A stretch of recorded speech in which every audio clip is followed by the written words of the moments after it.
What's going on, people? Peace, peace, peace, peace, peace. I'm gonna hang out for a second, let everybody come in.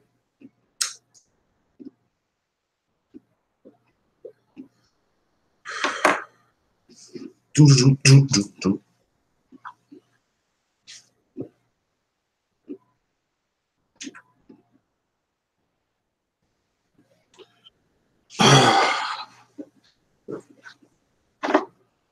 Peace. Majestic, Barzella, CCC, TV.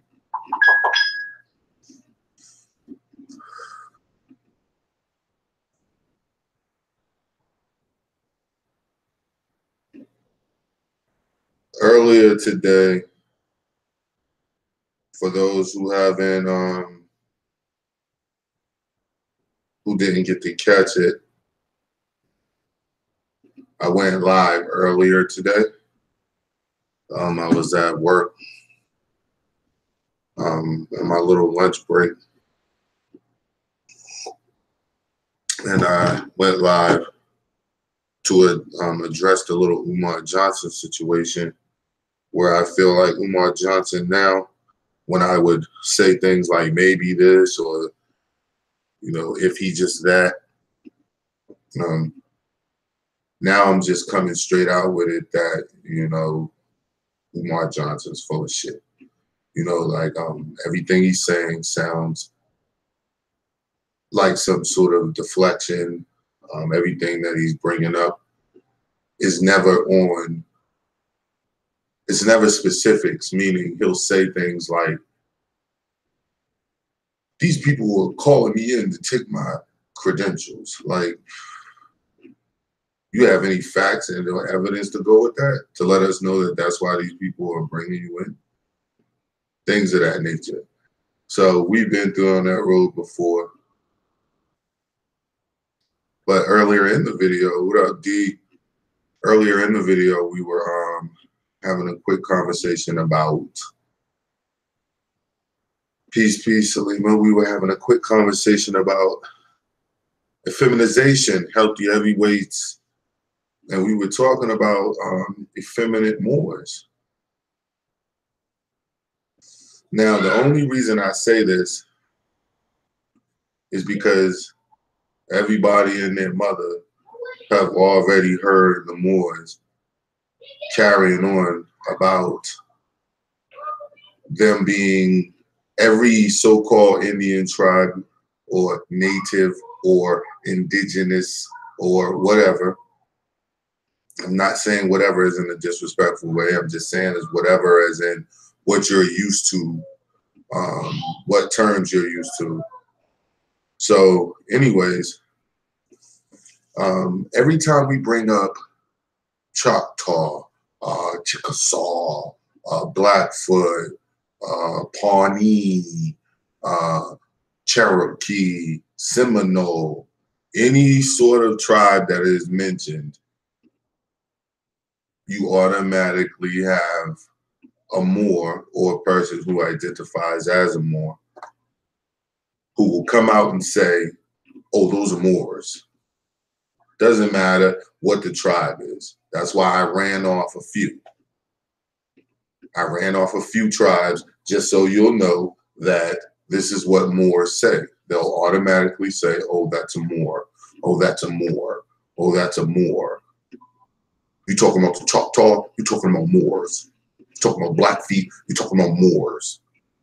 Though we have no evidence of any Seminole calling themselves a Moor, we have no evidence of any Cherokee calling themselves a Moor. So I just want that to be known. I want that to be thrown out there. I want it to be, you say, waiting on Roots. Well, eventually Root gonna pop in here. Eventually, once he see the title. Because what's going on right now is it's time to address the Moors to make them better. And like I said, I'm not addressing them, brothers and sisters, to make them to ostracize them. I would have did it on Shame TV if that was the case. That is not the case. The case tonight is I'm doing this to try to make the Moors better. When you present yourself as having a solution, you must be ready for, you know, you must be ready to be questioned on it. That's all. And so here we go right here. Why did I put in the title Effeminate Moors of America? Now we begin, what up, Leonard? We begin by stating again that whenever you mention any sort of tribe, whether it be Chickasaw, Choctaw, Blackfoot, Pawnee, Seminole, Cherokee, whatever tribe you mention, they immediately tell you, oh, that's a Moor, that's a Moor. Those are all Moors. Now, we'll start right here.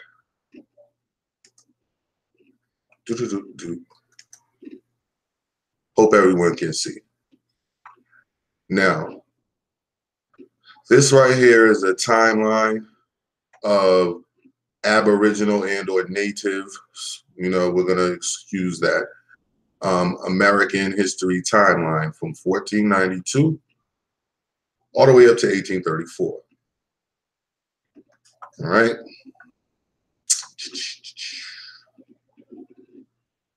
And what we're going to do here is go to a part of this video which is about right in here. And this is what we're going to do. It's just a timeline going over what events and what was going on in American history. Okay. So you see right here in 1810, this Treaty of Fort Wayne brought Delawares,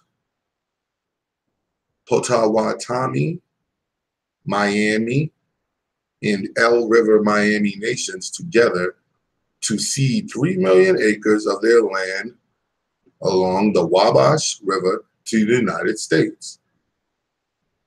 Nicholas Biddle of the Lewis and Clark expedition noted that among the Minnetaree Indians, okay, which they have a whole nother name, which we'll go into that in a second, among the Minnetaree Indians, the effeminate boys, now this is 1810, the effeminate boys were raised as females.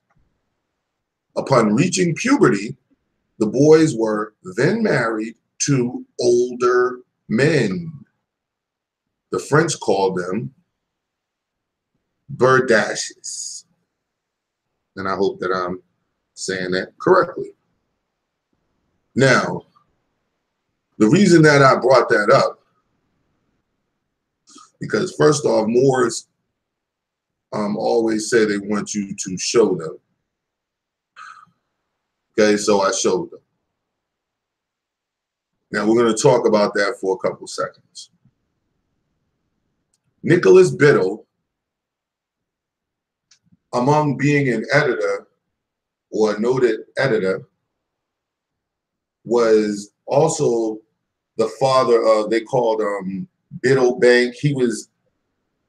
They sometimes refer to him as the father of the central bank or the father of the World Bank or et cetera, whatever. But in his earlier years as a teenager,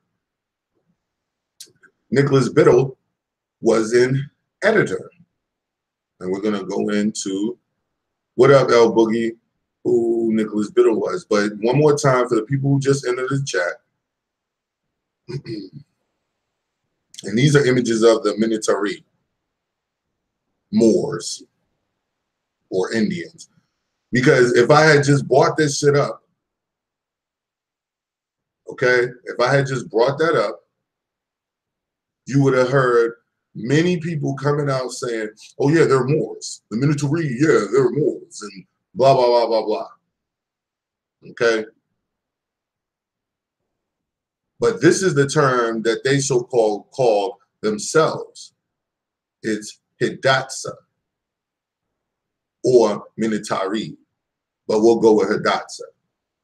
But nevertheless, this is Nicholas Biddle. Okay, here we go.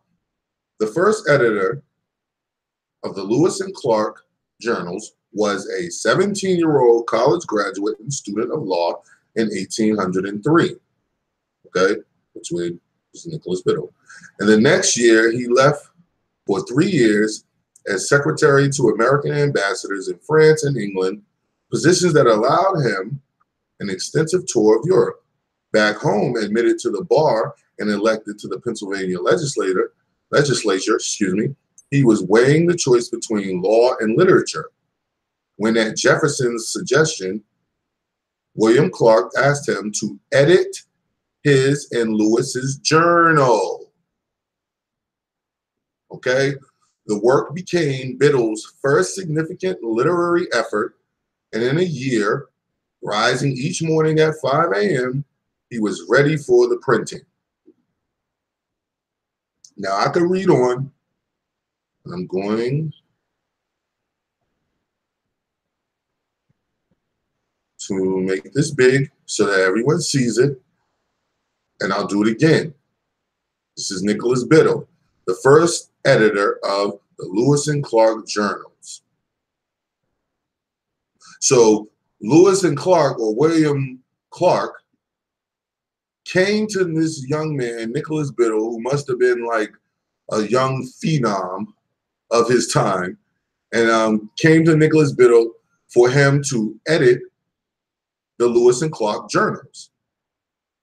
So this is documented history that Nicholas Biddle was indeed an editor. Okay, this is documented history that he was indeed an editor. We already showed where Nicholas Biddle in 1810, Nicholas Biddle of the Lewis and Clark expedition.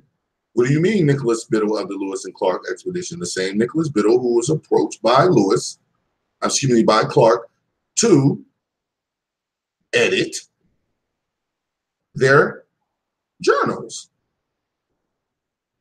So now we know that it's not just me trying to tie something in somewhere where it doesn't belong, or this, that, and the third. Nicholas Biddle is a real person. Nicholas Biddle, before he became this big-time banker in his later years, he was, like you said, it said it earlier, he was bouncing between literature and the legislature. Like, which field did he want to go in? Did he want to work with the banks and politics and all that, or did he want to stay with literature and be a writer or an editor, etc.?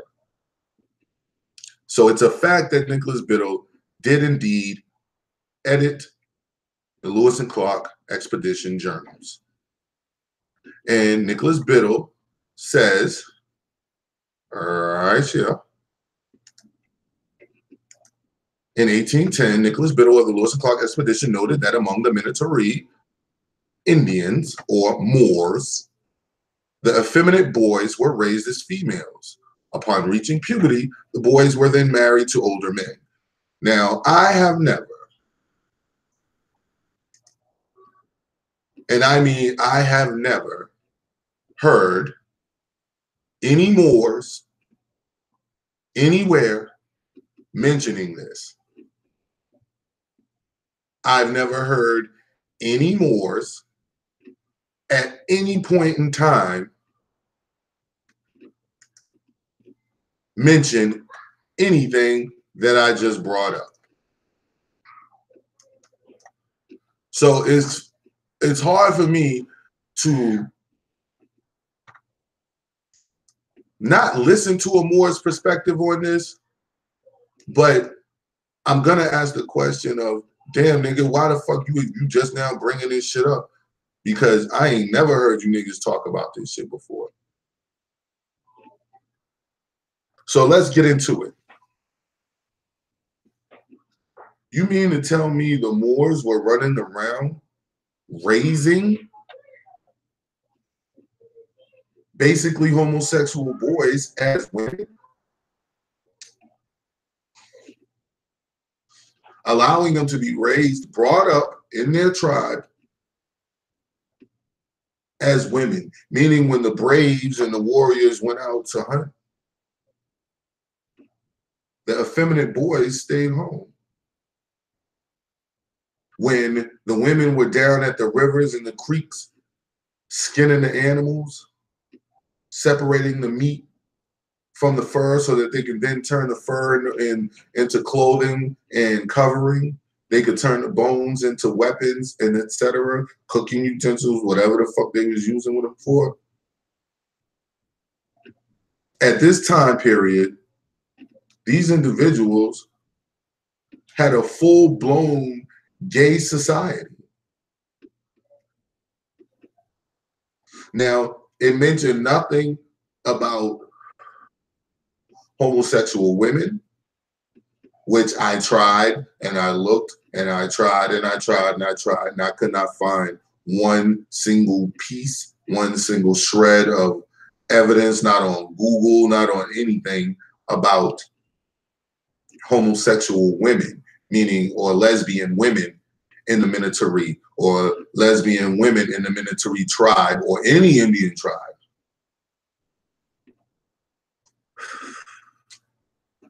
And I got to be totally honest, man, I've never heard, like I said, any talk of homosexuality being brought up in regards to indigenous peoples of America. Not one time. But this video and this little part of this stream is going out to all the Moors. You mean to tell me, Moors, that there were effeminate Moors of America? And the only reason I say that is because of what they say. The Moors are the ones who say that everybody's a Moor. Doesn't matter who you bring up. Doesn't matter what the topic is. They're going to say, if you refer to any indigenous tribe, any indigenous human to America, they're going to automatically say that they're Moors. Americanized, so the people who own a lot of these deeds probably sold their people out. Like, I mean, you know what I'm saying? In so many different ways, man. I mean, like I said, Nicholas Biddle and Lois and Clark expedition noted that among the Minnetaree Indians, the effeminate boys were raised as females. What the fuck? Let me write this down, man. Write this shit down. Even the brother who did the video, as he was reading, he was basically doing an open reading of the timeline on his live stream or video or live, more than likely a live stream. And as he's reading it, he comes across this part about effeminate Minnetaree being raised as women. So when you hear a bunch of Moors, because that's what the video is about, a bunch of Moors talking about how this society is what makes people, is what's making these dudes gay. They even go so far as to saying it's in the water. The water is what's making these men, these young boys gay. Just for everyone out there in the chat, in the world who's ever heard this, am I making this up? Have you not heard Moors talking about the culture of today and how different it was back then when the Moors ruled? How different it was when the Moors were in their indigenous nature and in their own tribes. Now, I know that this is 1810. Okay, it's 1810 when the information was supposedly put out there. But we're going to do it one more time. I see Root is in the chat. Welcome, Root. Glad you're here. Root, What is your, can you throw something in the chat? What is your take on the effeminate Moors of America? Because we have right here, she says, uh-oh. Because we have right here Nicholas Biddle, who was an editor of the Lewis and Clark expedition. And Nicholas Biddle, like I said, he's a real person. He was basically a young phenom of his day. You know, he was finished school at the age of 17. And I mean, that includes college. He was already, by the time he was 17 years old, he was already a college graduate. So he was weighing his options between government work, being a part of the legislature, assisting them with a banking, which he ultimately ended up doing. But that's not what we're talking about right now. We're talking about in his earlier life. In his earlier life, he was an editor. In his earlier life, he was very interested in literature. From the what I've learned about Nicholas Biddle, he was basically in love with literature. So he began a career as an editor. And he was used in the by Lewis and Clark to edit their journals of everything that they encountered throughout their frontier discoveries. And this is what they came up with. I'm going to go back one more time just for all the people who just came in. Right here, this is the timeline, okay, of American history, Indigenous American history timeline from 1492 all the way up to 1834. And if you see here, it says this Treaty of Fort Wayne brought the Delawares, Potawatomi, Miami, El River, Miami nations together to cede 3 million acres of their land along the Wabash River to the United States, blah, blah, blah. Then Nicholas Biddle of the Lewis and Clark expedition noted that among the Minnetaree Indians, the effeminate boys were raised as females. The effeminate boys were raised as females. Not only were the effeminate or homosexual boys raised as females, upon reaching puberty, these same boys were then married off to grown men. So they weren't even grown themselves. They were like 11, 12 years old, and they were married then to older men.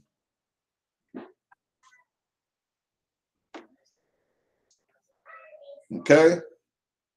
This is so that I show what it is that I'm talking about here. Again, here are the Minnetaree, images of the Minnetaree Moors, right? And that's the question afterwards. Because I've seen these pictures that I'm showing you right now being shown 1.5 billion times, and every time they'll say, see, look, see, it's more right there. See, it's a Moor. Can you tell the difference between that and your grandmother? No. See, that's a Moor. See right here, that's a Moor. See, that's a brother right there. That's a Moor. Okay? So these are the Minnetaree who Nicholas Biddle claimed were effeminate and were married off. Effeminate boys, okay? I'm talking to somebody else right now. Effeminate boys of this Indian tribe, meaning gay boys, what they thought were gay. They took these niggas and raised them as girls. No, I'm not even done. Hold on. When these boys hit puberty, what age is puberty for boys? About 11, 12. Once they reached 11, 12 years old, they were then married off to older men. Now that's just disgusting. And This is Nicholas Biddle. Again, I'll read, the first editor of the Lewis and Clark journals. It says it right off the bat talking about this kid. The first editor of the Lewis and Clark journals. So there were more editors, but the very first person to ever edit Lewis and Clark's journals was a 17-year-old college graduate, basically a young phenom named Nicholas Biddle. Okay, he left, went to England for a while, came back, blah, blah, blah. And it says here, William Clark asked him to edit his and Lewis's journals. So now it's not even up for debate whether or not this happened.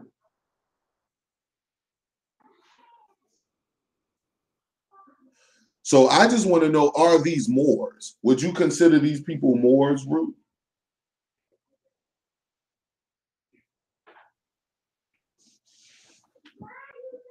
Would Taj Tariq Bey consider these people Moors?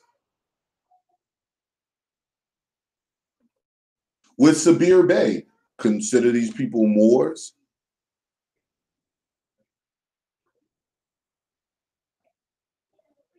Would Hakeem H.Y. Bray consider? Oh, Root says no. Why are they not Moors, Root?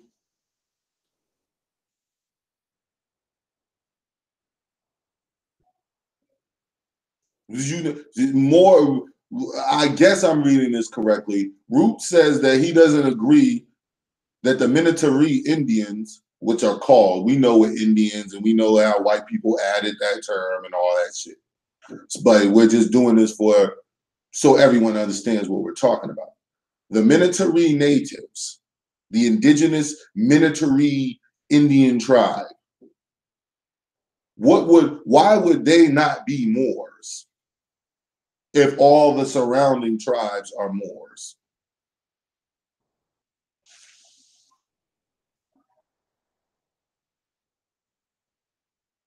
Oh, so being a Moor and an Aboriginal is a thought.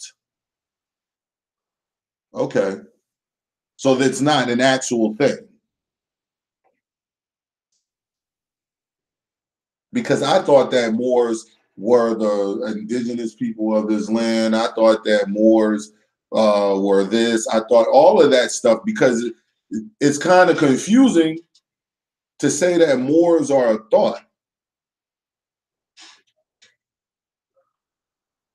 when they don't present themselves as a thought. They present themselves as actual factual people.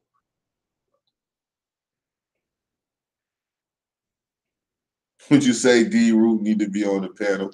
Root kind of is on the panel. Because when he jumped in, I couldn't wait, so I could maybe pick his brain, because Root goes at a lot of Moors and stuff like that.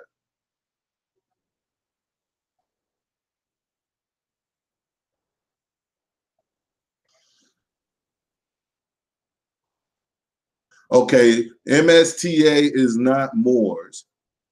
They're MSTA, a church. Okay, I get you on that. I get you on that. That the MST, Moorish Science Temple of America, they're going to have their part in this video in a second when I start playing this footage of Moors in court.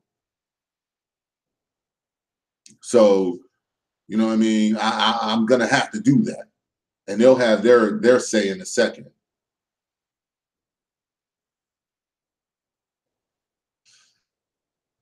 D Prince, MSTA is a Moorish Science Temple of America Moor, meaning the most common term is what is called a temple Moor. Like when I was locked up and I was fighting my case, like I told people before, I was locked up with other Moors. So I was locked up with temple Moors, and to be completely honest, I was the only person who gave credence to the Moorish heritage and the black people being Moors and this, that, and the third, and Moors being in America, etc., without claiming a temple, because I'll say it again, and like I always said, if I am indeed a Moor, I am that because I am that. You see what I'm saying? There's nothing I can fill out to be that. You know, like I'm the son of my mother and my father. No matter what, I am that. I'll always be that, the son or the only son of my mother and my father. So I could fill out a piece of paper and say that, okay, I'm still that, whether I fill the paper out or not.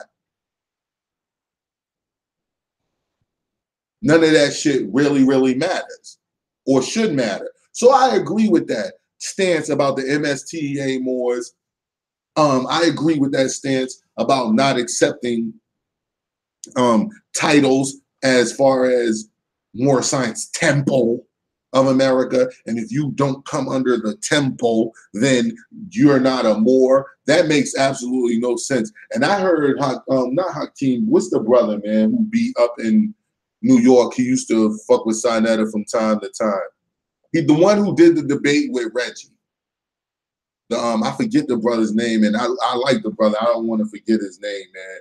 Like that, I feel like I'm disrespecting him. He also does the martial arts instructing and things like that. The dark skinned brother. But anyway, he's one that I hear say that all the time. If you are not a Temple Moor, if you are not registered or something with the Moorish Temples, Science Temple of America, you are not a Moor. And that just never made sense to me because, nigga, if I'm a Moor because of who I am and where I was born, then that should just be the end of that. But right now, man, we're looking for some input on the Minnetaree Indians. Are the Minnetaree Indians Moors? Because Moors claim any and every other Indian tribe that you can think of naming, the Moors claim them.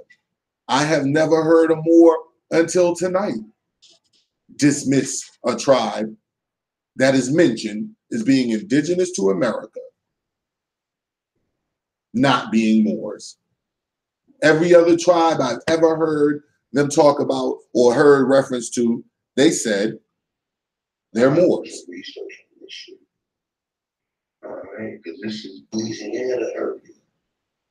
When you read some of the stuff, it was telling you that they were sending missionaries out there to see if there was any other tribe. They was even sending other so-called Aborigines out there to see what the other tribes hostile or whatever. So, you know, like I said, it's a lot of history with this, man. It's definitely a lot of history, man. I mean, great question, D. Let me see if there's something I want to get into. Man. Boys were raised as females. What the fuck? Let me write this down, man. Hold on. Let me write this shit down. Let me write this. I mean, you know what I'm saying? In so many different ways, man. I mean, like I said, all right, Nicholas Biddle and Lois Park expedition noted that among the Minnetaree Indians, the effeminate boys were raised as females. What the fuck? Let me write this down, man. That's right. That's very shocking to hear.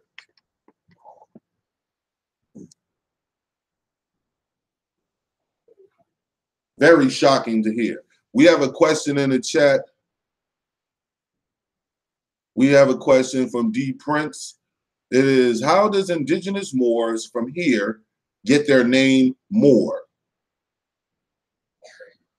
I guess this is Root's response is Mary in Spanish, Latin, Portugal, Italian, German, French, Romance languages. Mary is C. But the C doesn't necessarily mean Moor because only Moors say that Moors are seafaring people. Okay, we got another response. Najib L.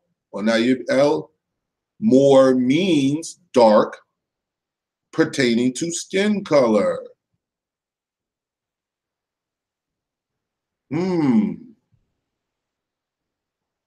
Now, I've heard that a lot.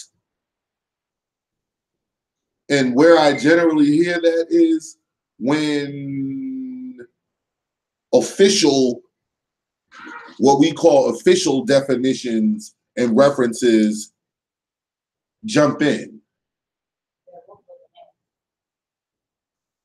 Yeah, hear that.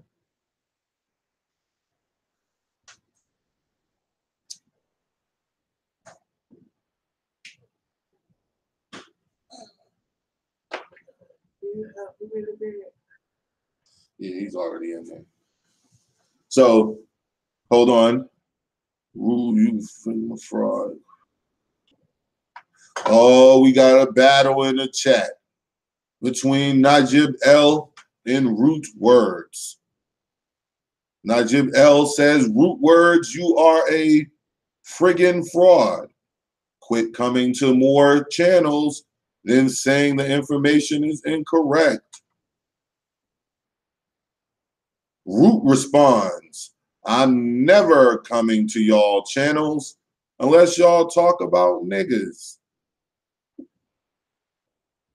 And D Prince wants clarification on his question. He says, so are you saying Spanish and other Europeans name them Moor from Mary? But what does Moors call themselves? There you go, before Europeans name them. And that is a great question. We want to know, what did the Moors call themselves before Europeans started calling them Moors? Because they apparently were not running around calling themselves Moors. If you have a whole bunch of people making up different titles and shit like that to refer to a group of people, and the title and the term that they were using was the term Moor.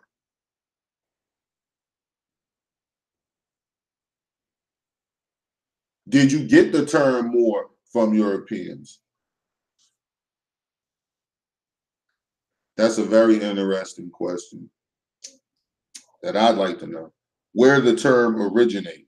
And you can't say Mary and Mother Mary and Mary means land and all that stuff, because I don't know how that. So you mean to tell me the word Mary, M-A-R-Y, that term is older than Egypt, older than whatever the fuck?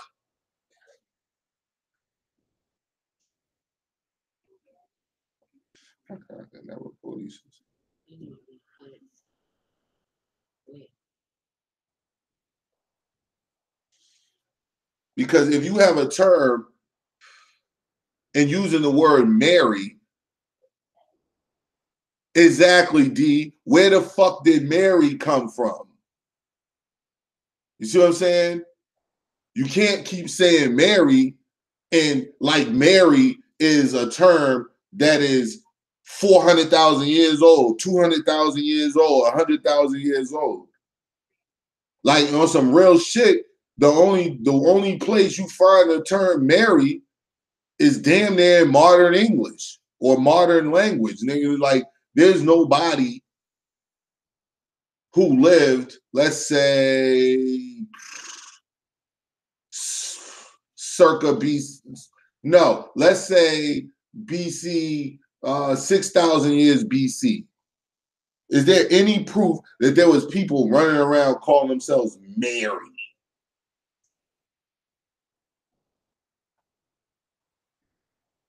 That's what I keep saying. He says, see, Mary is universal. The world, know we from, I guess you mean no, it's K-N-O. No, we from Mary. The Bible says Magna Mary. Okay, Root, you cannot use the Bible as a historical reference. Thought we've been through that before. You cannot use the Bible as a historical reference because I have to say who, what, when, where, why, and how. We don't even know who actually compiled the Bible.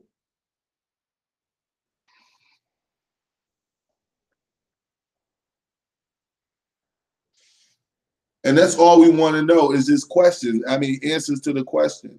The Bible is the greatest book ever. Which Bible? Which Bible are you defending? Because we need to know which one you're talking about. You mean the King James Version of the Bible is the best book in the world? Root, I think you're a Christian.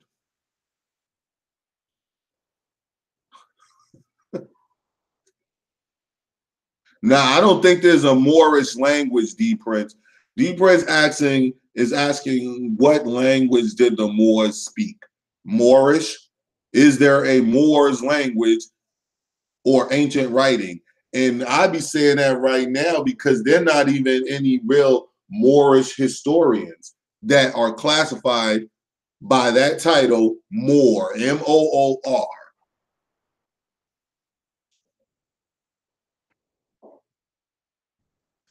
Like we hear people talking about, we hear Moors talking about Moors. But Mora is not Moor. Unless you're saying the word Mora is a direct translation for the term M-O-O-R. Is that what you're saying, Root?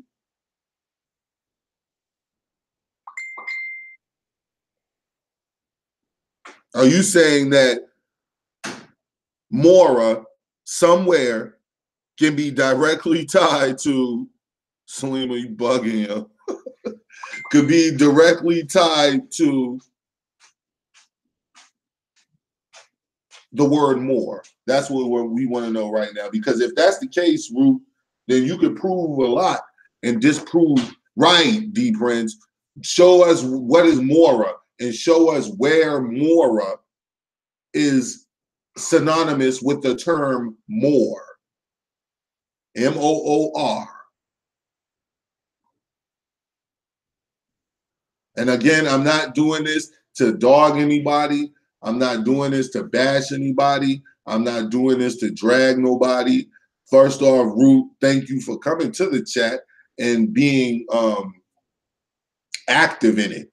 You know what I'm saying? With giving whatever your opinion is and things of that nature. So let me first be clear with that. Also, the brother or sister, I'm not sure, yeah, Najib L, you know what I'm saying? Appreciate you for coming and being active in the chat. Yeah, is right, Salima. It's like every time we talk about it, it's a new term that comes up, which means more. You know what I'm saying? It's like too many.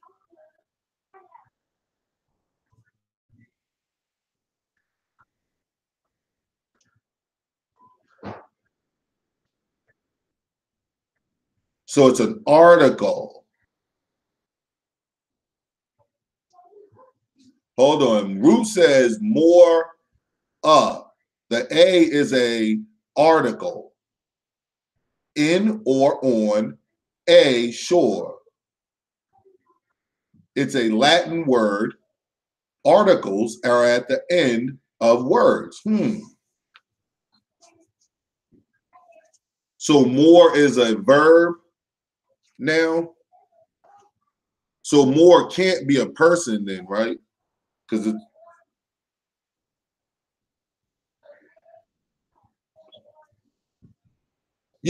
first off, words are meant to, it's like a form of assisting your telepathy, so to speak, meaning words are supposed to paint pictures in your head so a person can see what it is that you're trying to convey to them. They can understand what it is you're trying to convey to them. So more, when you say more, what is it that you're trying to convey to me? Are you trying to talk about a seafaring dock or whatever the case, or are you talking about me? You talking about a person who was so-called indigenous and their ancestors are indigenous to this land? Because more can't mean all those things, or does it mean all those things?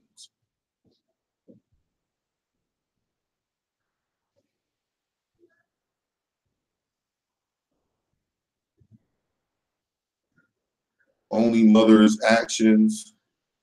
I don't know, Ruth. See, Ruth, when you start going to the mother stuff, I'm kind of, you know what I mean?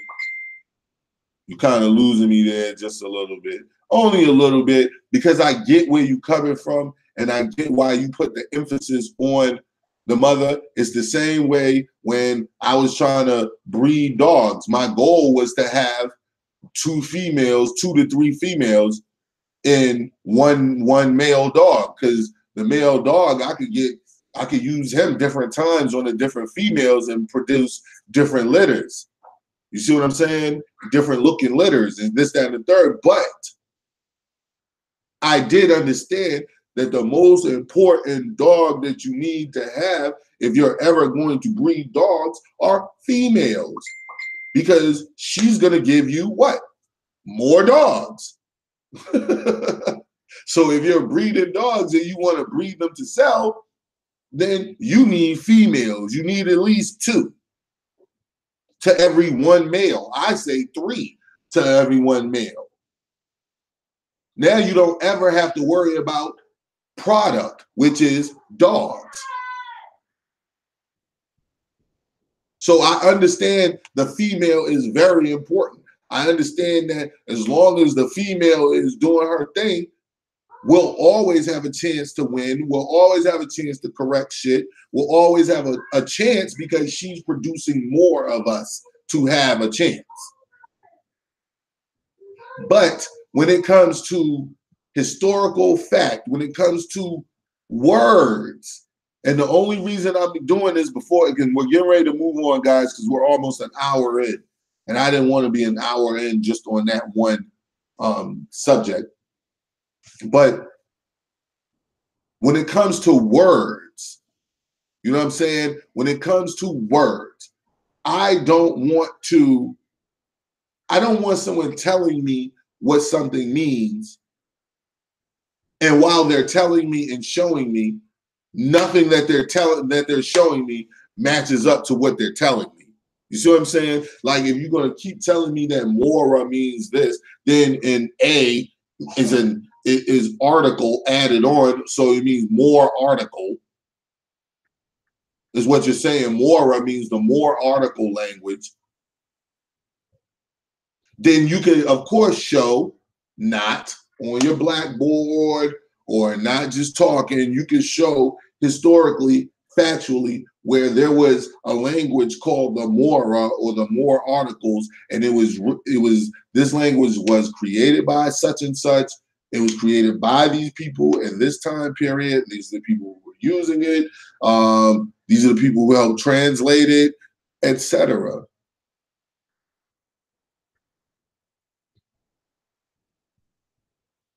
That is, well, Salima, Root is not accepting the Minitari as Moors right now. So maybe we're going to have to, it means C article. That's, Root is not accepting the Minitari. He even says that, what's his name? Brother Taj Tariq Bey would say that they're from here, but they're not Moors. Now, the only reason I brought it up, and we're about to move on, the only reason I brought it up is because I've been doing this a long time. And I ain't talking about no fucking YouTube page. But I've been doing this a long time. I've been studying a long time.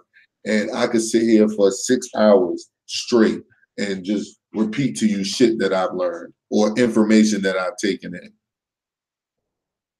in regards to the Moors, etc. But one thing I do know for a fact is that the Moors call everybody a Moor.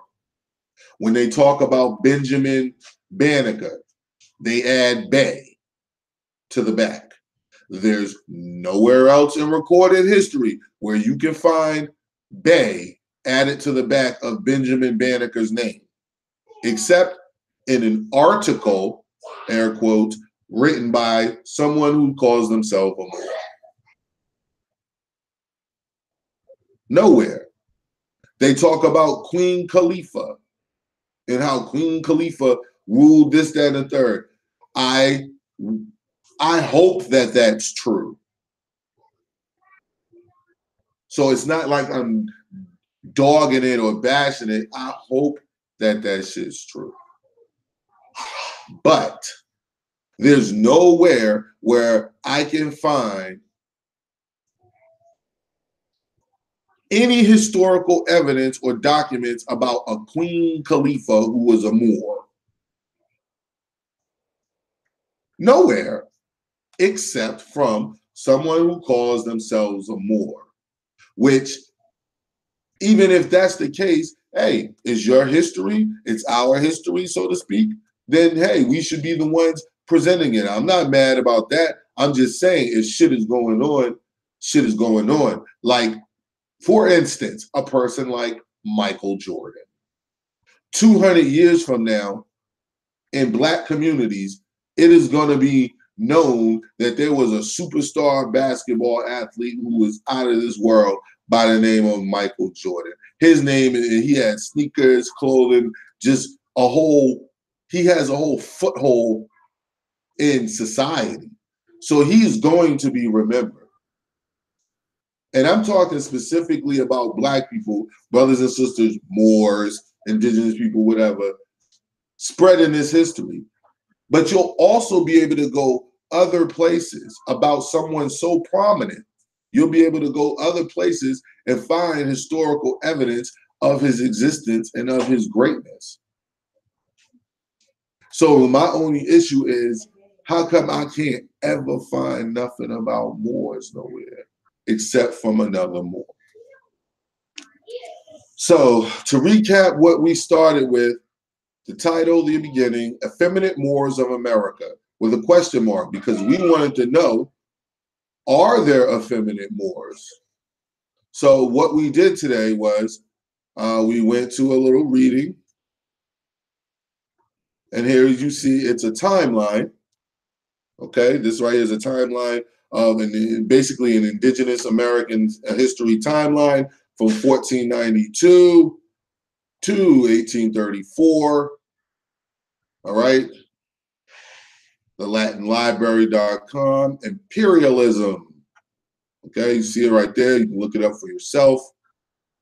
In 1810, we get to 1810. And what's the big thing going on in 1810? Well, in 1810, there's this kid named Nicholas Biddle, who is like a young phenom at the time. And young Nicholas Biddle was weighing his options and his future, whether he was going to partake in government and assist the government in the legislature, in banking, etc., which he ended up doing in his later years and becoming extremely notable for that. That's why this part of his life, his love of literature, is generally overlooked. If you start looking up Nicholas Biddle, you gotta really look to find this part, which is something that was historic and a major event in America. This nigga was this dude was the very first person to edit the expedition chronicles, journals, and notes of Lewis and Clark. He was the first person to do that. And not only was he the first person to do it, he was only 17 years old when he did it. But he is still, to date, more known for his second career, which he did take part in, which was in the legislature and government and developing banking systems, this, that, and the third, even being known as the Biddle Bank and etc. But that ain't what we talking about. What we talking about is this right here. Nicholas Biddle of the Lewis and Clark expedition noted that among the Minnetonka Indians, the effeminate boys were raised as females. Upon reaching puberty, these same effeminate boys, upon reaching the age of 11, 12 years old, these same boys were then married to older fucking men. Okay? That's what we're talking about. Now, Nicholas Biddle, let's be clear here. I want everyone to be clear. Nicholas Biddle is not in any way, shape, form, or fashion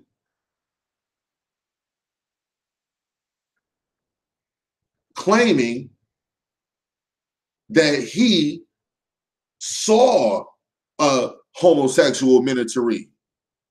He's not claiming that he was there. He's not claiming any of that shit.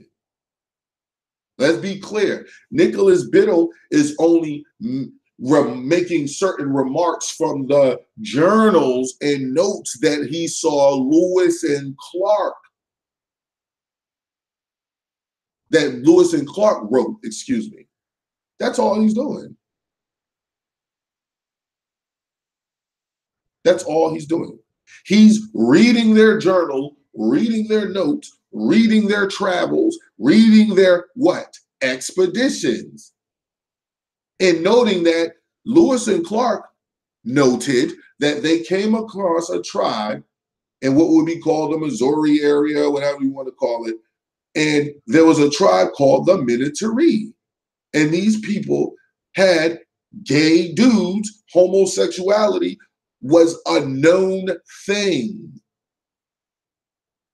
Homosexuality was a known thing in the Minatory tribe. So much of a known thing that they had certain customs set up for the homosexual boys to be raised as girls and marry men.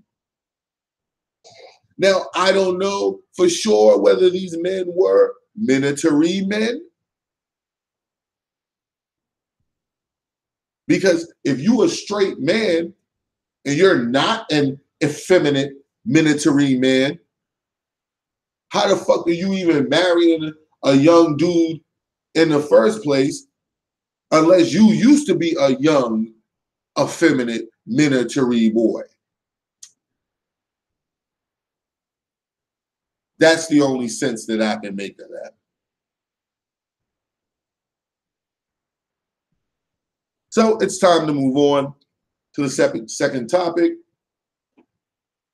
We have now covered effeminate Moors of America. If the Moors are actually and indeed claiming that all the tribes that they are called Indian are indeed historically Moors, then the Moors need to finally address the effeminate Moors of America who were marrying men, and it was a whole custom.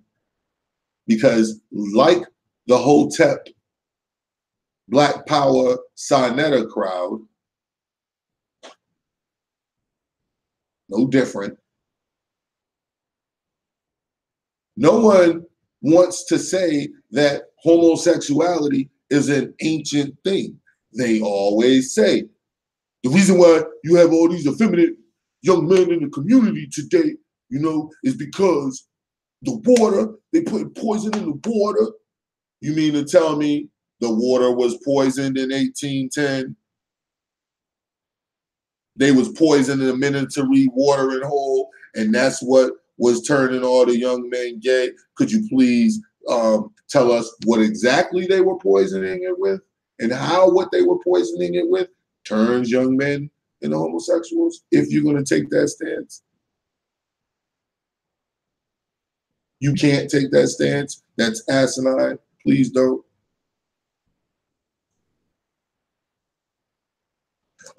The reason why these dudes are gay is because of this television. And when you watch the KT, the arc degrees of the world, well, see, when you watch the television, it sends out waves that connect with your waves, and then it manipulates your, okay, nigga, them niggas wasn't watching TV. Not only was they not watching TV, and it was producing homosexuality in the tribes, they had a whole system of dealing with this shit, which means the system had to be originated from an ongoing issue prior to the system being originated. That ain't TV, man. That ain't water. That ain't GMOs. That's not GMOs. That's just homos. Barzilla, yes, you can. It will be the last question, and then we're going to move on to some more stuff. Yes, I said it, some more stuff. Go ahead, though, Barzilla. Ask your question. Because you can't have it both ways, Moors. You can't say that all the tribes is Moors. Now we find out there was a whole gay fucking tribe running around here, around the Americas, early 1800s, basically late 1700s. And if you want to say they got a whole system of dealing with this shit, that means the shit was going on in the middle to early 1700s for it to be recognized as a problem for you to put in a system to deal with it. And we don't even know when the fucking system was put in.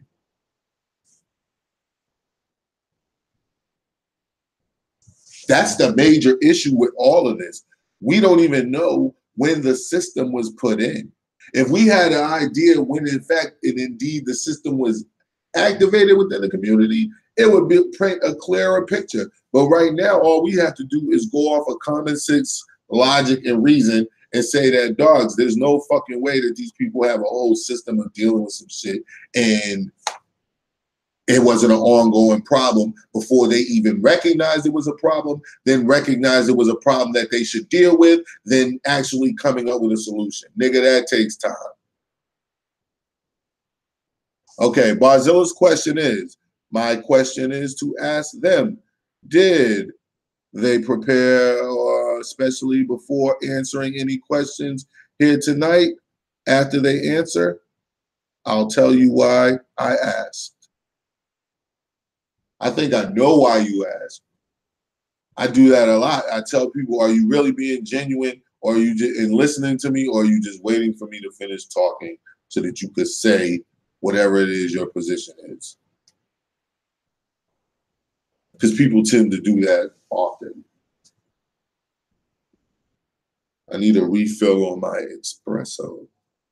Yes, people, I am drinking espresso at 11 o'clock at night. The reason I'm up this late is because I know I'm going to work late tomorrow. So I have time to mess around on YouTube, tackle this question that I've been going through all day. Like, I've done a lot of research in my time on different things. I wanted to be a well-rounded person, so that I didn't focus on one thing only, because that handicaps you to a degree, unless you're talking about that one thing. But I have never come across the conversation of homosexuality amongst Indigenous Americans. Not only coming across the conversation of homosexuality amongst Indigenous Americans, whole systems of dealing with this shit. I don't think Root's gonna answer Barzilla, so we're gonna move on. But I'm ready to move on anyway, because I'd like to play some more audio from the Moors. But before we do, I have one quick announcement to make. This announcement goes out to Umar Johnson's supporters. You are very sad. You are very pathetic. Please stop coming to my video and leaving stupid comments.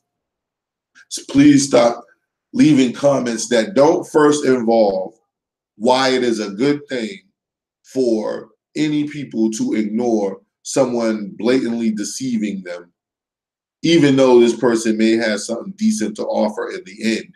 Why is this person coming at me with deception? When you started off like that and then give your position, you probably won't. And that's all I have to say about that. And Barzilla says, I asked that question because I just left the temple today. Wow. Is the Prophet Noble Drew Ali's birthday? Wow. See, I didn't even know today was Drew Ali's birthday. They was too busy talking about what's the nigga name, Elvis Presley, it being Elvis Presley's birthday. Okay. I'm playing this right here just to give you guys a taste of what I'm talking about. The last part of this live stream tonight is Moors in court footage. Where is it? Because I want to challenge everyone right now to type in, just in your YouTube search, Moors in court. Okay? I'm going to go back to screen sharing. Share. And we can do this shit together. All right? Let me get that back out of there. Moors. Oh, there it is. The very first thing after you put in Moors. Moors in court. Let's go there. Let's go there, people. The very first thing you see is 8 years ago, 8 years ago, 8 years ago, year ago, 6 years ago, which is the same video uploaded from 8 years ago. And I'll tell you why I know that's a fact. 4 years ago, etc. Here you got your man, True Freeman, in court. That's when I used to listen to him back in the day when I was fighting my case because I was trying to learn everything it was to learn about law, application of law, etc. Until I found out it was a waste of time because they don't have any facts and evidence that any of that shit applies to you. And that's what you should be going after. Right here, we have a recent one. It says, blacks, fuck that Moorish nationality shit. It don't work. Now, again, I don't deal with people who say that because, in my opinion, is you shouldn't look at it. Your nationality shouldn't be looked at as something that works or doesn't work. You know what I'm saying? But I get what the brother's saying, so I'm not about to even argue with him. Here we have Police versus Moore 6 years ago. Moore's collecting judges' oath of office. No, you didn't. You were demanding shit, but you didn't collect shit. A year ago, 7 years ago, and I'm going to stop there before we play the audio. Okay? I just wanted you guys to come there with me. All right? And we can stop doing that. Now, the reason that I showed you that was for you to see yourself that footage of Moors in court pretty much doesn't exist unless it's a long ass time ago. KCL and the Cheyenne Mutata KCL cases. We get a little bit organized here. Here is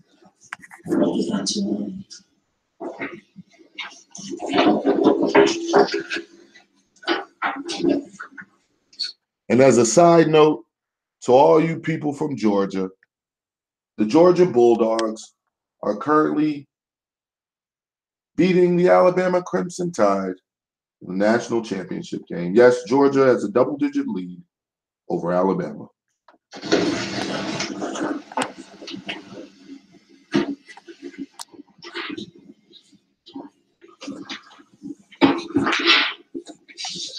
Okay. Yeah, that's much more.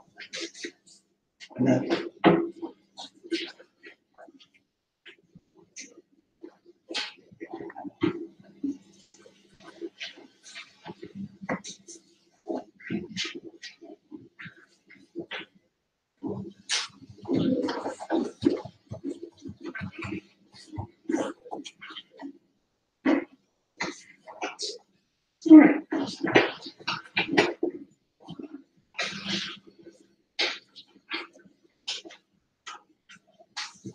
2009. Under indictment 08-04-0441. This is the matter of the state of New Jersey versus Cheyenne Mutata Cushing-Muriel and also Nobling near KCL. Will the prosecutor enter his appearance on the record, please? Judge, good afternoon. Assistant Prosecutor Michael C. State.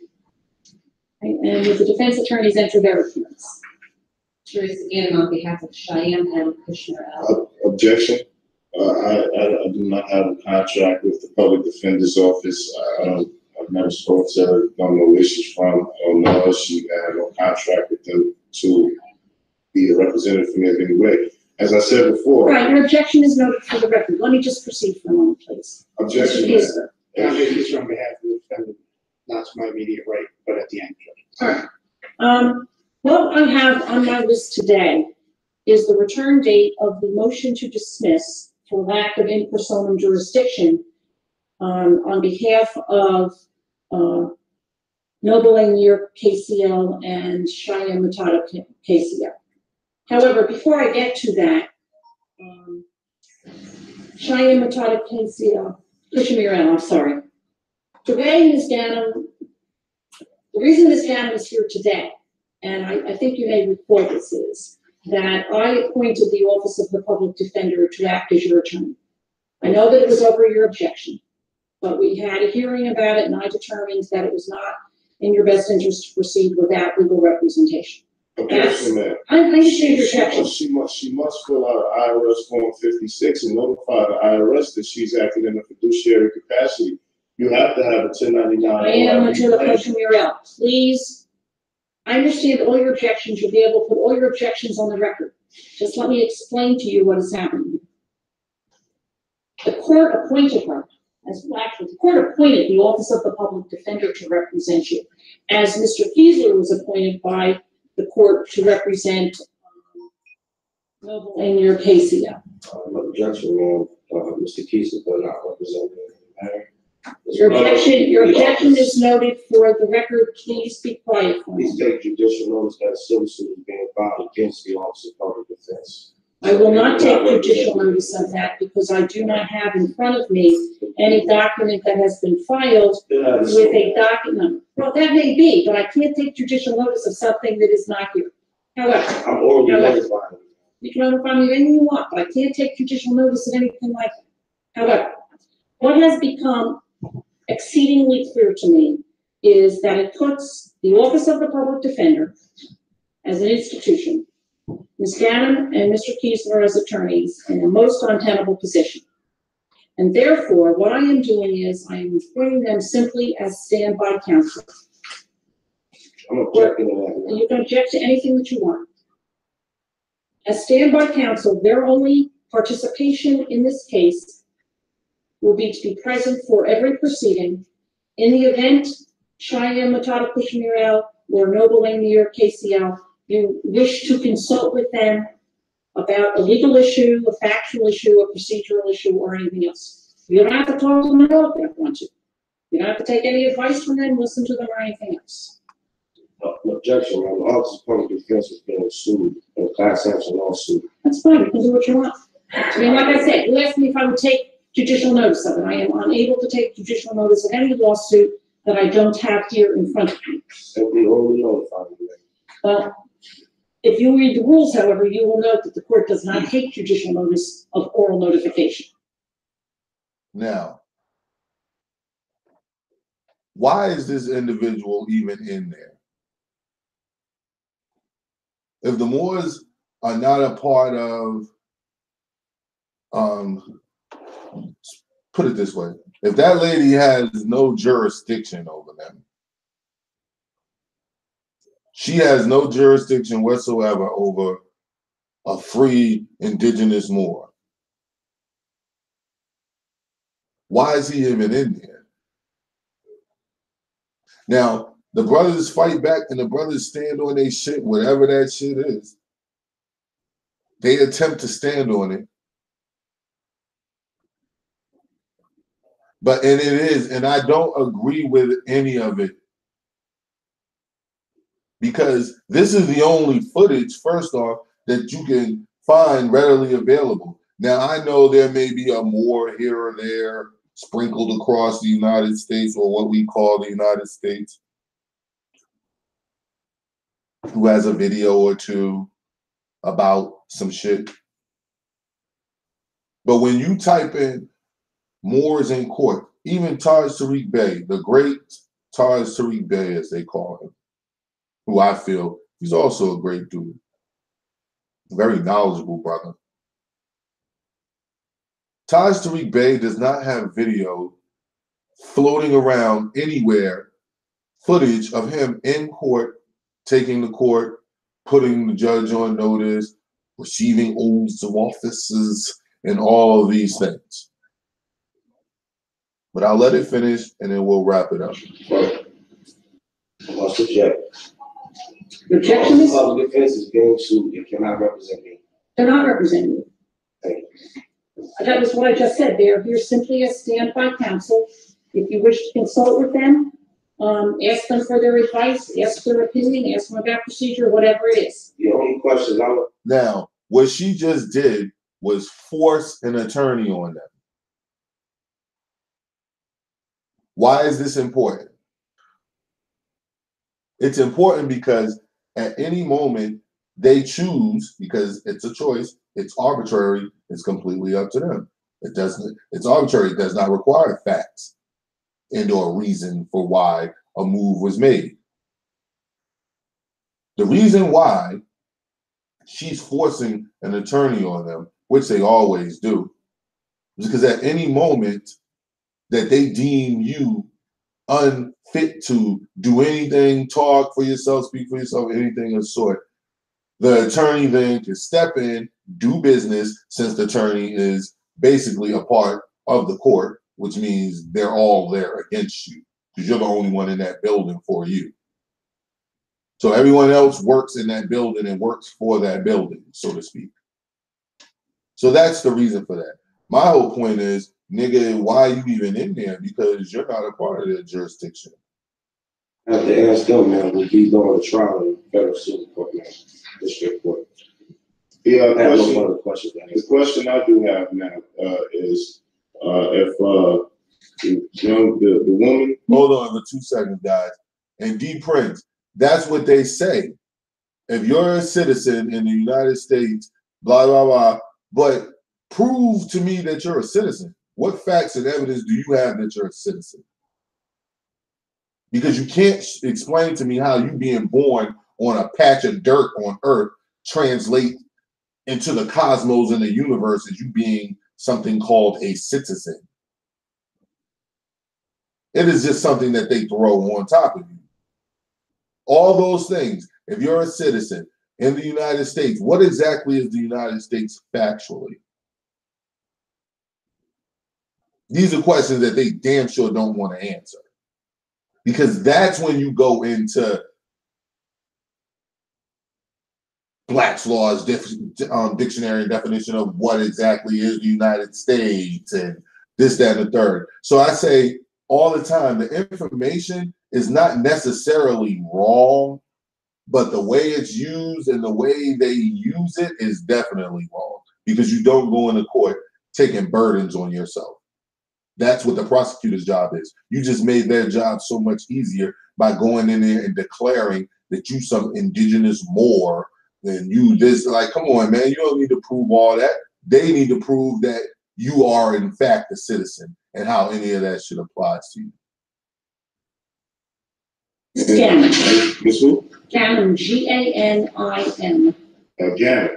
And Gentleman Keishla would have to fill out IRS Form 56, and I would need copies of the 1099 OID that Luciano, Mr. Luciano, is supposed to file and notify the IRS. If anybody's acting in the fiduciary capacity, you have to sign an IRS Form 50. You have to sign an IRS form. He just said that anyone acting in a fiduciary capacity must sign an IRS Form 1099. Now he has to go through the task of proving that these people must do such. Why would you do that shit? This is why you don't see footage of Moors in court, because they don't win. 6 and notify the IRS if they're acting in a fiduciary capacity. I would also be needing copies of those filled out applications to the IRS. I mean, you can respond, Mr. Pearson. Your Honor, having been relieved now, appointed standby counsel, may we take position behind? Yes, yes, certainly. But if I may, before I take position behind, if I may, the record show that I'm giving the discovery that was given to me by Mr. Luciano to Cheyenne and Kishmer out. Thank you.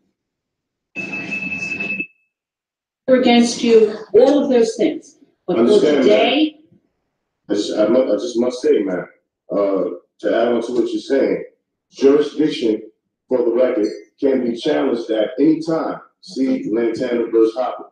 That is a fact. I'm raising jurisdiction now, man, asserting my constitutional right, and jurisdiction hasn't been proven. I haven't even. Now, constitutional right. There is where, again, me and the Moores, my brother Moores and sister Moores, disagree. If you're going under the Constitution, you're attempting to go under it by not being a citizen slave or subject, excuse me, because the term in the Constitution is actually called citizen subject. But he is absolutely correct. Jurisdiction can be challenged at any time, at any point. And always know that juris simply means law and diction means words. So when you say jurisdiction, all you're talking about is law words or words of law. So that is why jurisdiction can be challenged at any time. Why? Because words of law can always be challenged because you don't know if they apply to who you're trying to apply them to. That's why NFL rules don't work for the average person. Jerry Jones can't come and find me and tell me what to do. Why? Because I am not under his jurisdiction. I did not sign a contract with him. I did not have a meeting of the minds and came together and signed a contract with him. Therefore, his jurisdiction or words of law do not reach me. I have a rebuttal from the prosecutor, man. There hasn't even been a rebuttal. The judge is not supposed to be the arbitrator. I haven't had a rebuttal once from the prosecutor. I can assure you, I am not an arbitrator. Understand? And she's lying. She is an arbitrator. And I'm not going to interrupt again, but he is exactly right. The judge is not supposed to be arguing with him. The judge is not supposed to be saying shit. The judge is a referee. The prosecutor is supposed to be arguing and explaining the facts that he has, that his words of law or jurisdiction actually apply to this dude.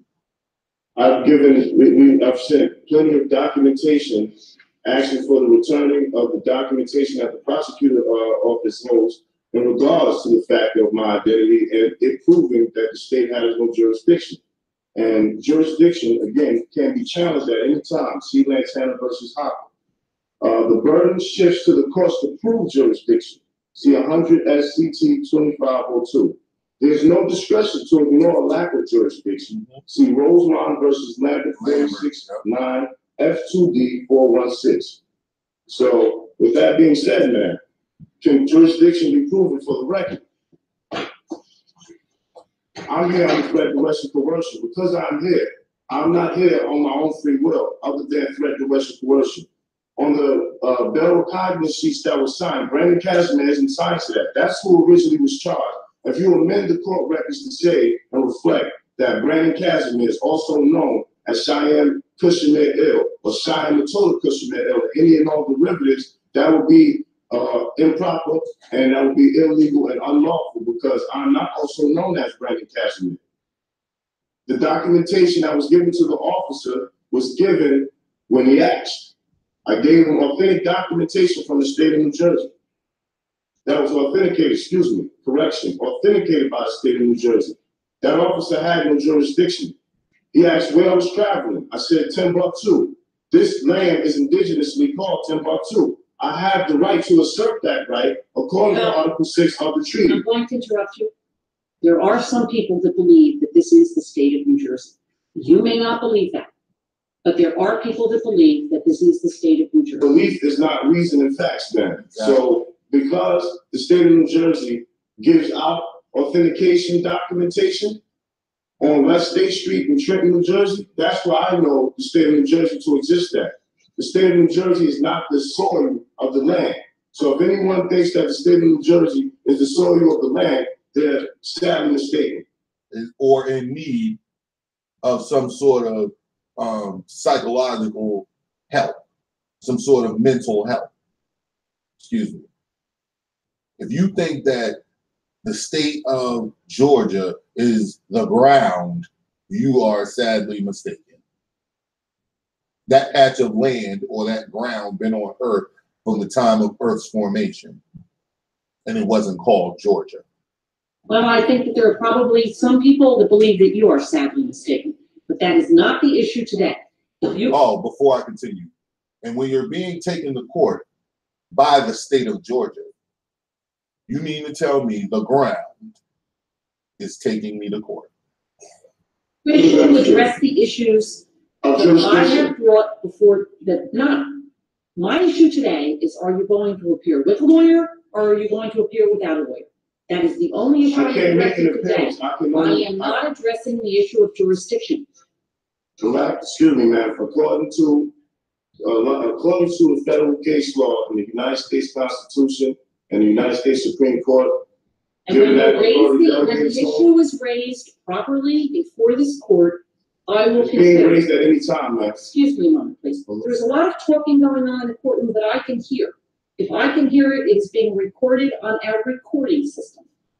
Two things. I don't think you want people on the recording system to know what you're saying. The second is you're interfering with me. If it continues, I will have to ask you to leave the courtroom. Objection, ma'am. According to Canon 3, a judge should accord to every person who's legally interested in a proceeding or that person's lawyer full right to be heard according to law. Asking us to leave the room, man, is I'm not asking you to leave the room at all. I'm asking people who are speaking so loudly that they're interfering with the proceedings. You actually. You did ask them that you would say that you were going to make them leave, but this is how judges are.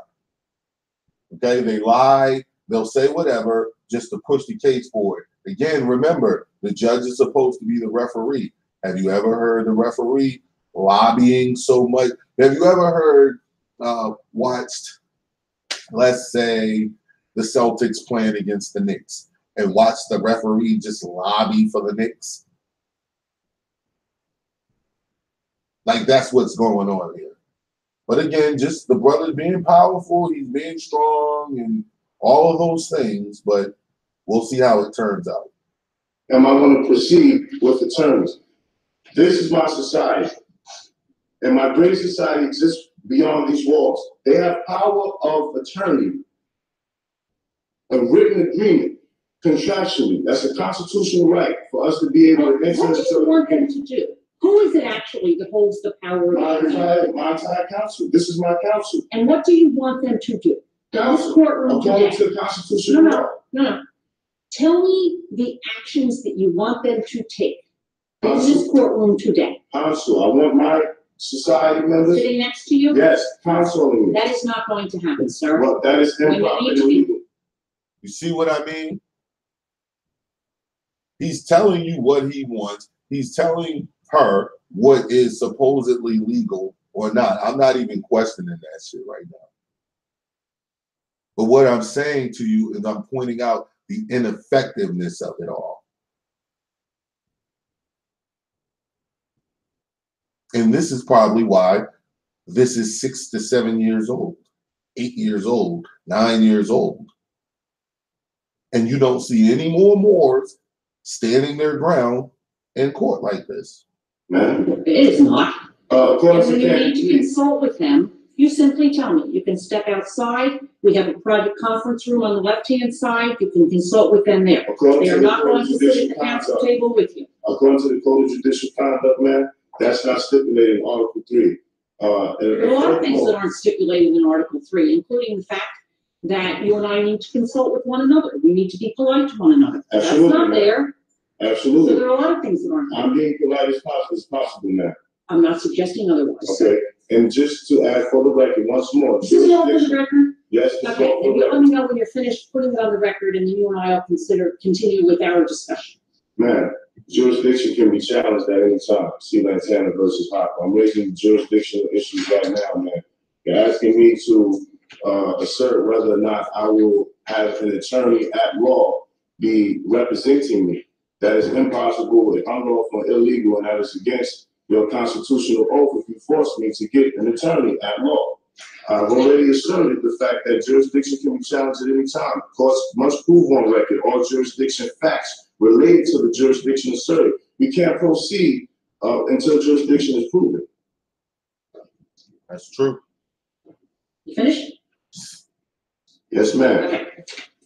See how she doesn't even give a shit?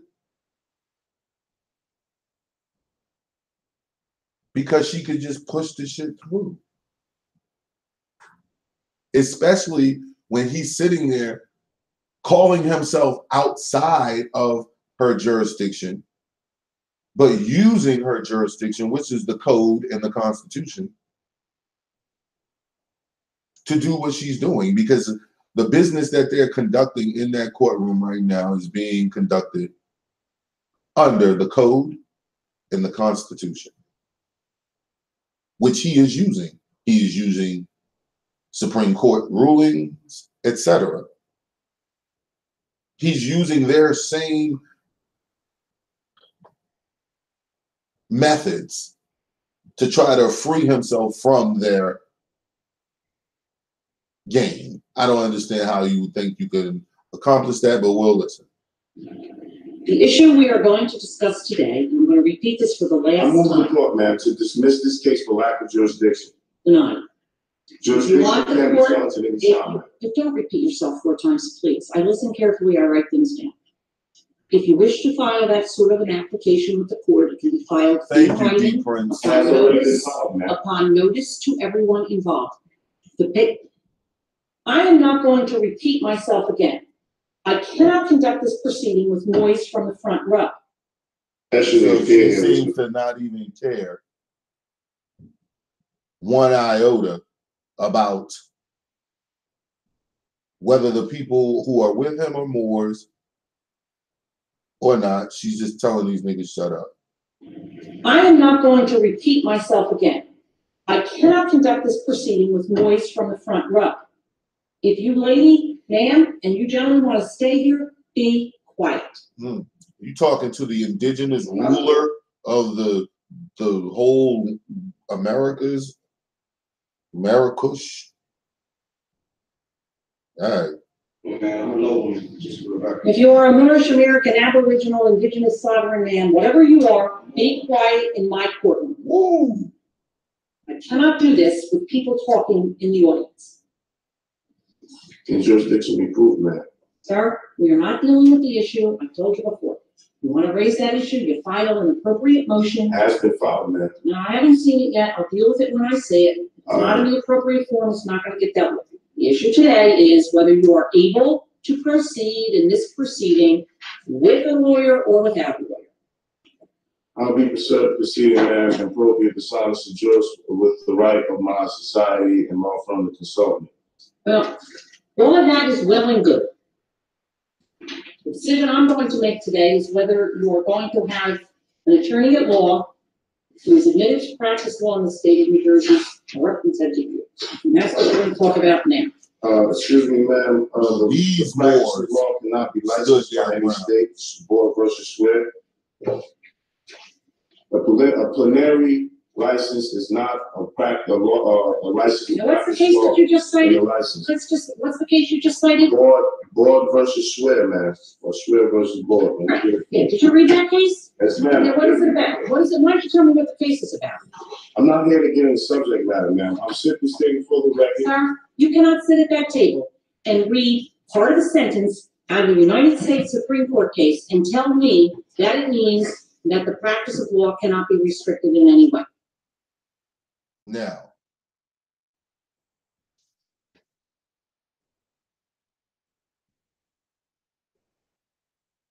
okay, Barzilla, Let me read it first. Derek Jones, because you don't know, that's a lot of assumptions there, but because you don't know and understand the divine constitution of the Moorish Science Temple, the one that I have in my room, I don't understand it. Okay. The constitution of the MSTA, you will not be able to understand. We don't use terms like indigenous for a reason. Okay. I get it. I get why MSTA uses the term Moor. All I'm telling you is I don't see Moors in court doing and standing on anything. Not their understanding, nothing. I don't see Moors in court demonstrating real-time application of their Moorish sovereignty being upheld in these courts. That's it. I don't care about someone. Listen, man. There's niggas on the street who got heart and stand there and stand on a square in court and stand their ground. And they don't talk about Moorish, nothing. They don't know shit about history or none of that shit. But all they know is these people are trying to fuck them over and they stand their ground and try their best to defend themselves. I got tons of footage that you can look up and find those people in court demonstrating and using real-time application of their methods that they're trying to keep these people off with. We don't see any Moors doing that shit. The reason why I showed you guys the dates of these videos was to show you how long ago this shit went on. And when I was watching these videos 8 years ago, when I first saw it, it was already a year and 2 years old. These videos are redone, re-uploaded from different pages. Okay, the Moors, you are not to overthrow this government or cause confusion. We must obey the laws of the land. There you go, laws of the land. I'm glad you said that. Where are laws created in this land? Because there are no laws in this land, they're codes. This society and this government is run off of code. And the code is based on the Constitution. And the Constitution, in their eyes, gives certain people who call themselves the legislature the power to make laws, to create codes, which are then conflated as laws. Now, if you got your own society, what laws of the land are you abiding by, except the ones of your own society?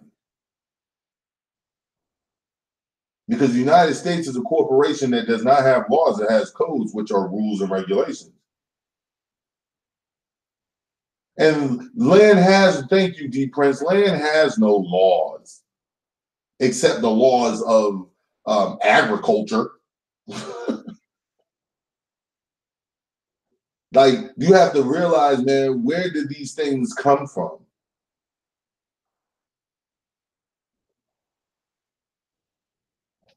Where do these things come from? Where do they originate from?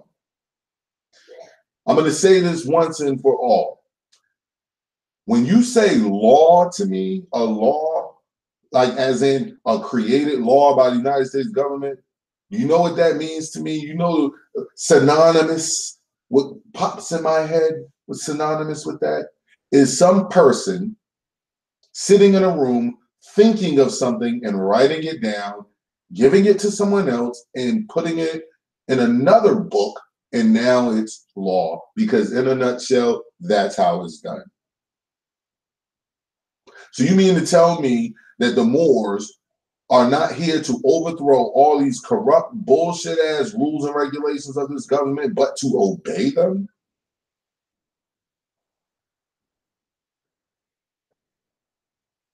Because if that's the case, man, I have a real issue with the Moors, bigger than what I thought. Now, it's not some, see, and please, Barzilla, don't do the Moor thing. Oh, it's semantics and you, and no. I'm talking straight, right at you, looking at you one-on-one in your face. Laws are created by people. There's no such thing as the government. It's just people who call themselves that.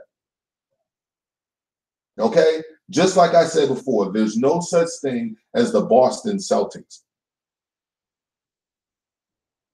There's people who wear uniforms and call themselves the Boston Celtics. Okay, let's not be confused on that at all. When you confuse that, you're confusing everything. There's groups of people who call themselves lawmakers. Who the fuck told you that that's what you are and gave you that power?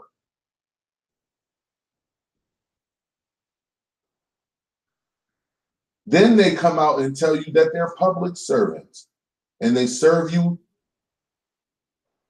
That's what they're here to do. But like we all know, thank you very much, D Prince, for putting that with guns. You don't provide a product or service at the barrel of a gun. You do not provide products or services at the barrel of a gun. Okay? That is that is compulsory. That's do it or else. Something bad is gonna fucking happen to you. So why would the Moors, who have come to fix fallen humanity, now the Moors have come and stated that they are here to fix fallen humanity. But by doing so, you are going to adhere to the laws, the codes, rules and regulations created by the United States.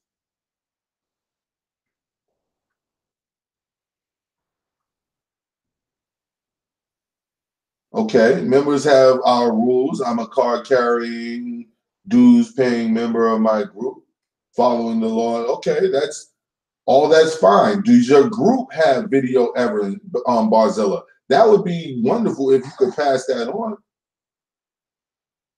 Do you guys have video footage of you guys in court, standing on your square and defeating these people, assisting other people? Because we could talk about this Moorish science stuff. We could talk about Moors and antiquity. We could talk about all of that shit. At the end of the day, it starts to get Sinetta-ish, meaning nigga, Kemet, and talking about Heru ain't gonna fucking help you when you stand in front of the judge.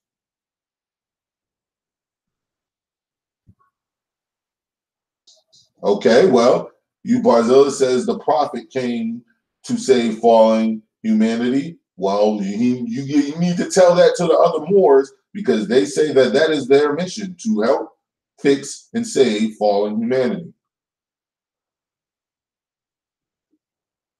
And I don't know how any prophet, Noble Drew Ali or etc., could come and say that he and he alone is doing something. I don't know, like, where did he get that authority from? Because I know no one told me about it.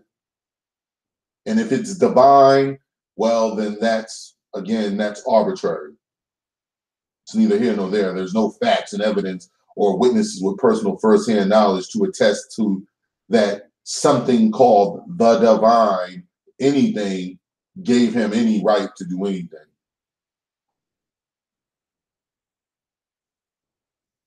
But I just want to touch on that because these brothers, when they were in that courtroom, they were standing on their square. But you seen how the judge just pushed everything through. That's why them brothers actually went to prison for that, as far as I heard.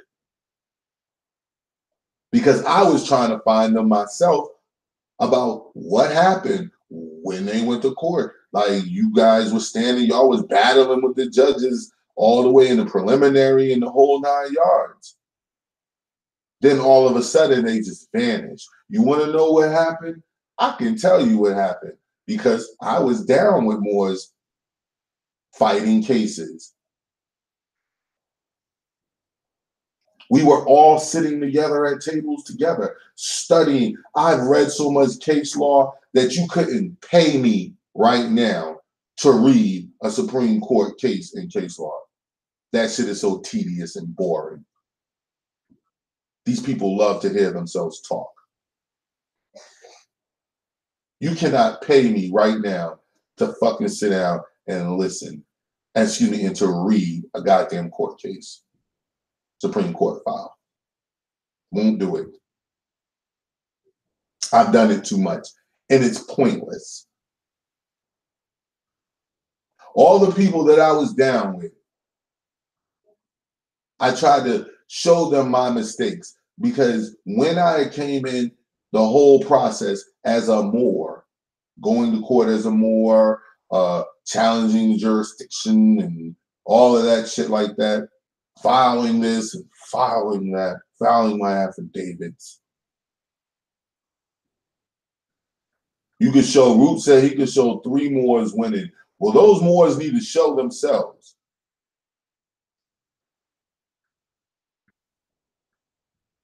Those Moores need to show what they're doing to win. Because the Moores I was down with, I mean, 2 of them in particular were, I've never really met anyone who went harder than I did when it came to studying certain things. And it was brothers that I met that my knowledge was far beyond theirs when I met them, and we were equal among the time that we parted ways. That's how hard they were and went at it. Because I told them, yo, you got to go hard at it. You cannot go in there not knowing shit. And I thought I knew everything, and it was still things I didn't know. You want to know what I didn't know? What it's like to apply this shit in real time. That is why you do not see a bunch of Moores in court footage floating around. Now, if I wanted to type in Moores talking about sovereignty, it'll pop up all over the place. You'll see fezzes here and fezzes there.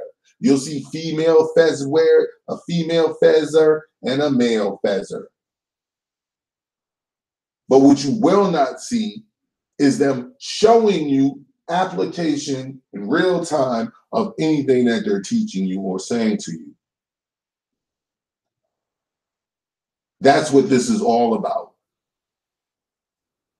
Because the Moores have come out over the last 50 years to 60 years and over the last 10 years strong, talking about if you want remedy, if you want to win in court, if you want to get these people up off your back so that you can be free on your own soil and all of that shit, they claim to have a remedy. So much so, some of them charge you. They'll tell you you have to be a MSTA Moore. A brother that I was with was a MSTA Moore. Card-carrying, dues-paying member of the Moorish Science Temple of America. He had one brother from his temple who was helping him. One. And then we found out that he was only doing that on some nature boy shit, trying to get close to the nigga's girl.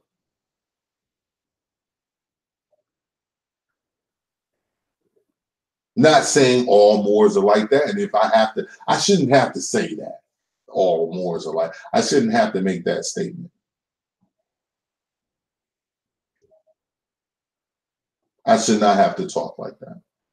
But I'm just throwing it out there so it's addressed for anyone who wants to address it. I'm not talking about all Moors, but I'm damn sure talking about the majority of you, so much so that I gotta do these streams now.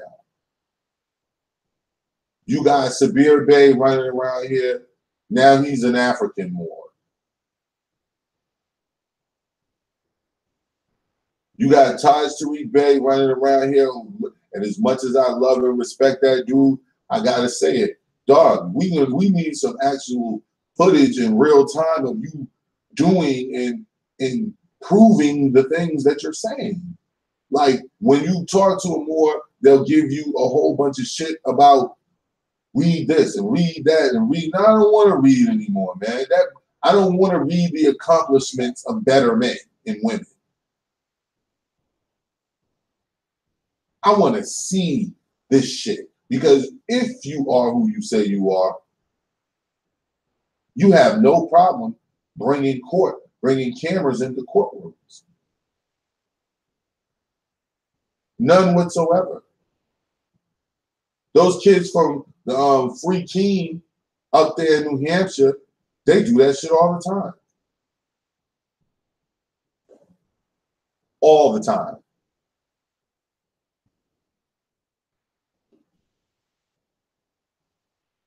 I'm going to pull it up right now. And I'm going to screen share.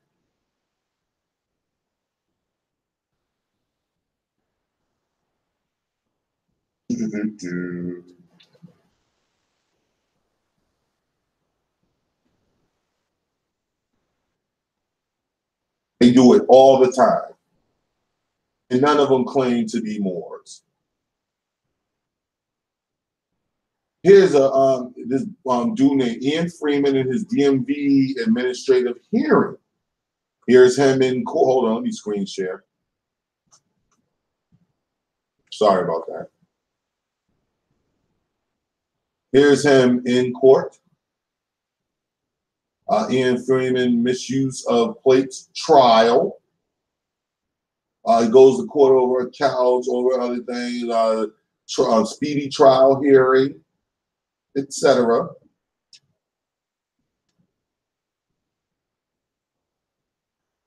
And this is the point of why I'm showing you, which I'll get to in 2 seconds. 1, 2. See what's going on right here?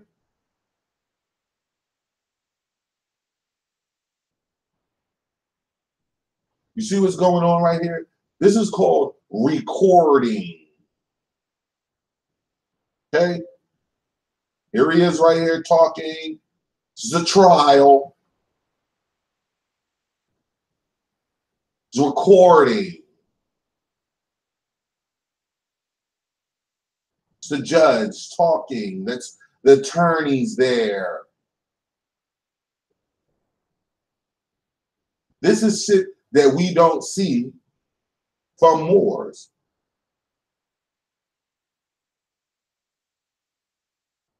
This is what we don't see. These kids win cases and they lose cases. No, D Prince, I don't think there's any Moorish lawyers, because if that was the case, niggas that is Moors wouldn't even have to be worried about fighting their own case, because, yo, the Moor, just call a Moor lawyer, and a Moor lawyer will come in. But those judges won't even let anyone remotely close to a Moor calling themselves an attorney who don't have a fucking bar card in there. If you are not a part of their labor organization called the bar, you ain't getting in there. Now, you might be able to do what Mutada Kushmir El and them niggas did by having people sitting behind you outside of the dock. You might have people like that, but shit, anybody could do that. I don't have to be classified as a Moor or classified as indigenous or classified as whatever the fuck for that to take place. See here, the points that I'm trying to make are not big ass points, man. The points that I'm trying to make are simple little points. Simple ass little points like, yo, why the fuck are these people recording their court cases? Even True Freeman recording his court cases, and he was going to court by himself. They could have easily snatched this nigga up and did whatever. How come we don't see all these Moors enforced? I remember seeing a video put out by the Moors, some Moors a while ago that I thought was straight propaganda. And what they did were,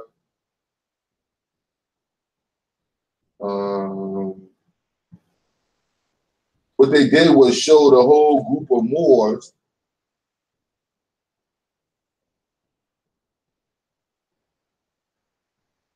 What they did was show a whole group of Moors. It was like maybe 8 of them, and they were all in a courtroom together.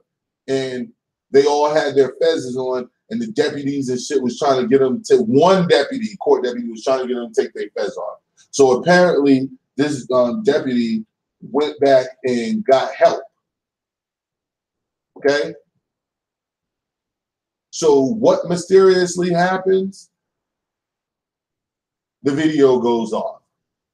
So all they end up showing, and I'm trying to find it now, which I was trying to find it earlier. I'm gonna look for it again while I'm talking, because it was so long ago that I seen it. What they ended up doing was having a fucking 30-second video. Basically, right when the deputy went and got other deputies to assist him into having these brothers take them fucking fezzes off in that courtroom, the camera goes off. That's the bullshit that I be talking about. Show the end result. Show them coming at you. Show you standing on your square so that we know how to do it, because you always claim that you have the solutions. You're always telling us what we should do. But when it comes to real world application, you're generally nowhere to be found. Derek Jones Talks Live. This has been my stream tonight. We were talking about Umar's supporters. They are sad. They really are. That's all you get from me tonight. You guys are just fucking sad and pathetic to keep ignoring that man's blatant transgressions and deception for whatever reason you want to ignore that shit. If we also talked about Moors in court footage, where is it? We've shown other people using cameras in court. They're not Moors. They don't even claim to have some sort of power completely different from the United States government, which would, of course, allow them to bring cameras in because they feel like bringing the cameras in. Okay? And just for an announcement, 6 seconds left in the national championship game. And the Alabama Crimson Tide have tied the game. It is 20-20, Alabama versus Georgia. 20-20, Alabama versus Georgia. 6 seconds left. Alabama has the ball. 3rd and 6. And at the beginning, we talked about effeminate Moors of America. We brought up the Minnetaree tribe. The Minnetaree, an indigenous American Indian tribe, so-called, had a whole society full of gay men and a structure in the society how to deal with the gay men. And one of the ways that they dealt with them was by marrying 11 and 12-year-old little homosexual boys. They married them off to grown men, generally older men. The reason we bring it up is because the Moors say that all the indigenous people who are so-called Indians are Moors, and that means there was effeminate Moors running around America. Derek Jones Talks Live, Shame TV, East Watch 2, please subscribe. Shame TV, please subscribe. Derek Jones Talks Live, please subscribe. And Dizzy Cochran, don't forget about Dizzy. Please subscribe and more. I'm going to start generating more information. It's 3 seconds left. Time is running out. Alabama is attempting a last-second field goal to win, 36 yards, and it is wide left. So the national championship game will go into overtime. It is the end of regulation.